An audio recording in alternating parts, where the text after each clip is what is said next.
बिस्मिल्लाहिर्रहमानिर्रहीम। आज हम डिस्कस करेंगे कि मुंह में बैड स्मेल क्यों आती है और ये कैसे पैदा होती है, इसके कॉजेज़ क्या हैं, हम इससे किस तरह जान छुड़ा सकते हैं। अगर ये मसला आपको है तो ये वीडियो आपके लिए है। आज हम इसके ऊपर डिस्कस करेंगे मुकम्मल डिटेल से कि ये किस तरह इसकी कॉजेज़ हैं, इसके क्या सिम्टम्स हैं और इसको हम किस तरह ट्रीट कर सकते हैं घर पे रहकर। मेरा नाम डॉक्टर उमैर है, मैं एक डॉक्टर फार्मासिस्ट हूँ।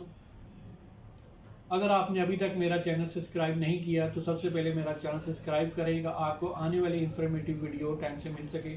और नीचे ये मेरा व्हाट्सअप नंबर दिया हुआ है, अगर इस वीडियो के रिलेटेड या हेल्थ के रिलेटेड कोई भी क्वेश्चन करना चाहते हैं तो इस व्हाट्सअप पे आप मुझे व्हाट्सअप कर सकते हैं इस नंबर पे। शुरू करते हैं अल्लाह के पाक नाम से जो नाहिद मेहरबान और रहम करने वाला है। सबसे पहले हम इसमें डिस्कस करते हैं कि मुंह में बैड स्मेल होती क्यों है। इसकी दो मेजर रीजंस होती हैं।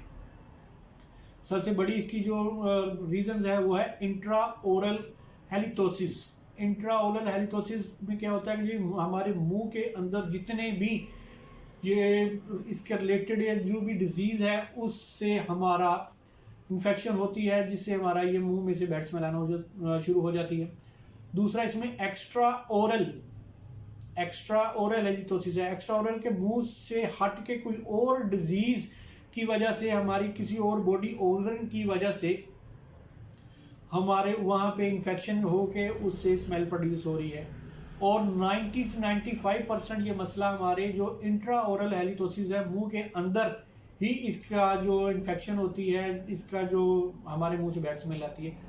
अब सबसे पहले हम डिस्कस करते हैं कि एक्स्ट्रा ओरल हेलिथोसिस और इंट्रा ओरल हेलिथोसिस में फ़र्क क्या है। इंट्रा ओरल हेलिथोसिस में होता क्या है कि हमारे मुंह के अंदर रिलेटेड जितने भी ये आपके मुंह में दांत हैं, कैविटीज़ हैं, जितनी भी सारी ये किससे बनी होती हैं, ये इसमें प्रोटीन और अमीनो एसिड्स बहुत ज़्यादा मिकदार में पाए जाते हैं। जब ये प्रोटीन और अमीनो एसिड्स हम मुंह के अंदर भी हैं, क्योंकि इसकी जो कैविटीज़ है उससे बनी होती है, और हम अगर जो रूटीन से हम डाइट लेते हैं उससे भी हमारी प्रोटीन हम इंटेक करते हैं।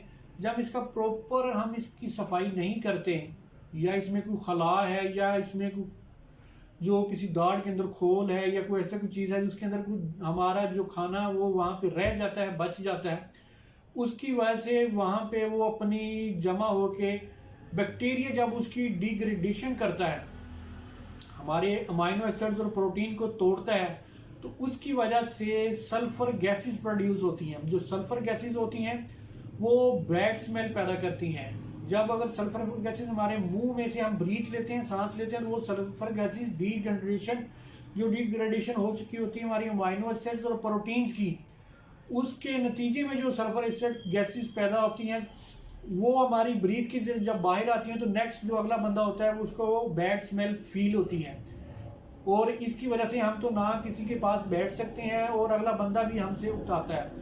इसका मेजर रीज़न जो है 90% आपको मैंने बताया, हमारे मुंह का अनहाइजीन होना। हमारे मुंह के अंदर वो जो बैक्टीरिया कॉज करते हैं हमारे डिग्रेडेशन, उससे हमने बचना है। वो आपको मैं नेक्स्ट बताऊंगा उसमें हम किस तरह बच सकते हैं। नेक्स्ट इसमें जो है एक्स्ट्रा ओरल में हमारे नाक का जो है प्रोसीजर है। नाक के जरिए अगर खुदा न खासा हमारे कोई स्मेल आती है तो वो हमारे मुंह के अंदर जो स्मेल है उससे डिफरेंट होती है। वो किसी इन्फेक्शन की वजह से, साइनस की वजह से, या आपको जो वायरल इन्फेक्शन नज़ला जुकाम रहता है उसकी वजह से, आपका नोज़ ब्लॉक होने की वजह से वहाँ पे होती है, और वहाँ से जब एयर पास आउट हम नाक के जरिए जब सांस लेते हैं तो फिर वो स्मेल आती है। लेकिन ये 5% चांसेस होता है इसके कि ये नाक के जरिए है। और नेक्स्ट एक्स्ट्रा ओरल में ये होता है कि हमारा ये जो स्टोमिक से ऊपर एसोफेगस है, यहाँ पे हमारा जो स्फिंक्टर वॉल है वो उसको कंट्रोल नहीं कर पाता, जिसकी वजह से हमारा एसिड हमारी मूवमेंट करता है इस वेन के अंदर।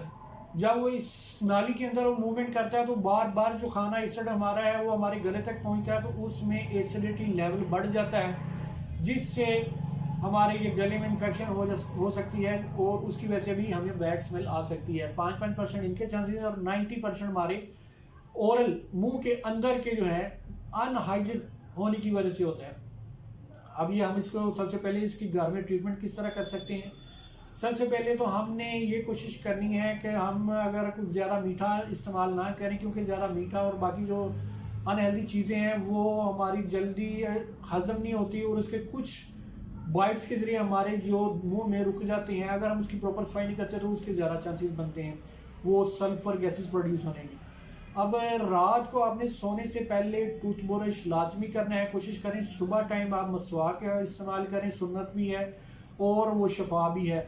और रात के टाइम आप टूथब्रश का इस्तेमाल करें और सोने से पहले आप इसका इस्तेमाल करें। अच्छी तरह आपने इसको साफ़ करना है। को उसके अंदर कोई खला है दांतों के अंदर तो आपने उसको भी साफ़ करना है। और हफ्ते में 2 दफ़ा आप जो इसको खलाला बोलते हैं, आप उसका दांतों के अंदर सफाई किसी चीज़ से भी, आप जैसे धागे से या कोई चीज़ आपके अगर दांतों में खला है उसमें कोई ऐसी चीज़ नहीं रुकनी चाहिए जिससे वो डिजनरेशन होने के बैक्टीरिया के चांसेस बढ़े। हमने इसको प्रॉपर हाइजीन रखना है। हमने इसमें नीम गर्म पानी नमक डाल के उसके 1 से 2 दिन में हमने इसका गरारे कर लेने हैं। जो साल्ट होता है वो हमारे बैक्टीरिया को स्पेल्ट आउट करने में हमारी हेल्प आउट करता है। नेक्स्ट ये होता है कि हम रात को हमारा सलाइवा, कोई भी हम अगर चीज़ खाते हैं तो हमारी जो ज़ुबान के ऊपर सलाइवा है वो कुदरती तौर पर ज़्यादा प्रोड्यूस होता है। जब हम रात को सोते हैं कोई चीज़ नहीं लेते हैं तो हमारा सलाइवा कम प्रोड्यूस होता है, जिसकी वजह से हमारी ज़ुबान बहुत ज़्यादा खुश्क हो जाती है और उसके ऊपर ये बैक्टीरिया के जमने के चांसेस बहुत ज़्यादा बढ़ जाते हैं। आप सुबह को जब आपने मसवाक करनी है तो उसके साथ कोशिश करें कि ज़ुबान को भी अच्छी तरह अपने हाथ से, फिंगर से, और एक ब्रश आता है उसके ज़रिए आपने इसको ज़ुबान को ऊपर वाले हिस्से से आपने सफाई करनी कि इसके ऊपर भी जो पैथोजेनिक कोई ऐसी कोई चीज़ इसके ऊपर रह ना जाए। इंशाल्लाह अगर आप ये रूटीन से चीज़ें करेंगे, अगर इससे आपका मसला सेटल्ड नहीं होता तो इसमें एक प्रोडेंट माउथ वॉश होता है, वो आपने उसके गरारे करने हैं। इंशाल्लाह उससे ओरल जो आपका जो हाइजीन प्रोसेस है वो भी इंशाल्लाह इससे काफ़ी हद तक बेहतर हो जाएगा। अपने डाइट को आपने अच्छी तरह चबा के खाना है। ये नहीं आपने करना कि मैं अपनी डाइट को तेज़ी से बस अंदर ले जाऊँ, वो स्टोमिक भी डिस्टर्ब करेगा, वो हमारे दांतों के लिए अच्छा नहीं है। अच्छी तरह आराम से चबाएँ, चबा के खाएँ, दांतों को आप प्रॉपर हाइजीन रखें। इंशाल्लाह इससे आपको काफ़ी हद तक फ़ायदा होगा। इस वीडियो के मतलब कोई भी आप क्वेश्चन करना चाहते हैं तो मुझे कमेंट सेक्शन में जाके लाजमी मेंशन करें। अगर इन्फॉर्मेशन अच्छी लगे तो दोस्त बाब में आके शेयर करें। आने वाली इन्फॉर्मेटिव वीडियो तक आपसे इजाज़त चाहूँगा। अल्लाह हाफिज़।